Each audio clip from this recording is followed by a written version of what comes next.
नमस्कार, the voice news से मैं प्रगति सिंह, जहां हम बताते हैं आपके आसपास की जुड़ी घटनाओं के बारे में, जिसका है सीधे जनता से सरोकार। एक नजर आज की सुर्खियों पर।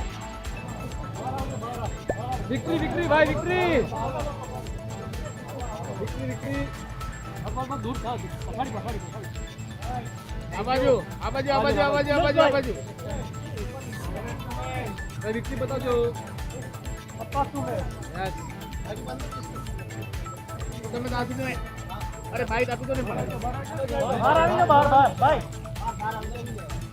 जीत जनतानी છે અને આ જીત જે છે એ જનતાને જ સમર્પિત છે।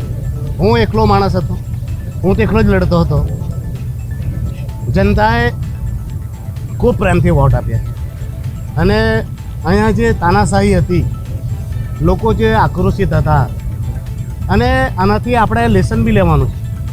જે રીતે લાલુભાઈ જે વખતે જીત્યા હતા તો કેટલા વોટોથી જીત્યા હતા, આજે લાલુભાઈએ હારનો સામનો કરવો પડ્યો તો ખાલી અને ખાલી એટલે કે જ્યારે જનતા દુઃખી હતી, તકલીફમાં હતી, ત્યારે લાલુભાઈ બોલ્યા નહીં અને જે પણ દમણદીવની સમસ્યા હતી અને જે સમસ્યા માટે નિવારણ કરવાનું હતું કે જે તે અધિકારીઓ સાથે સમન્વય કરવાનો હતો, પ્રજા અને પ્રશાસનનું કામ વચ્ચે જે પ્રતિનિધિઓ હોય એને સમન્વય કરવાનો હતો, તો પ્રશાસન અને પ્રજા વચ્ચે જે ખાઈ મોટી થતી ગઈ તેના માટે જવાબદાર લાલુભાઈ હતા અને તેના ફળસ્વરૂપ આજે જનતા જનાર્દને એક ફેસલો આપ્યો અને ઐતિહાસિક ફેસલો કે આપણા દમણદીવમાં તો એમ કહેવાય ને કે ભાઈ વગર પૈસે તો ચૂંટણી જીતાય જ નહીં, ખાવા પીવાનું ને રોકડું બોકડું ને કુકડું તેના વગર વોટ નહીં મળે।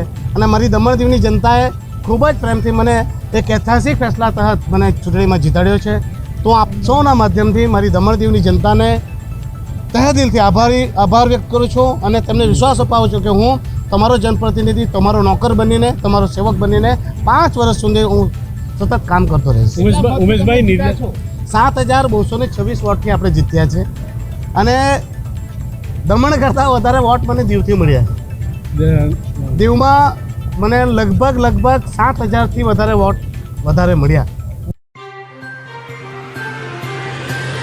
खबरों में बने रहने के लिए तो वॉइस न्यूज को सब्सक्राइब करें और बेल आइकन दबाएं।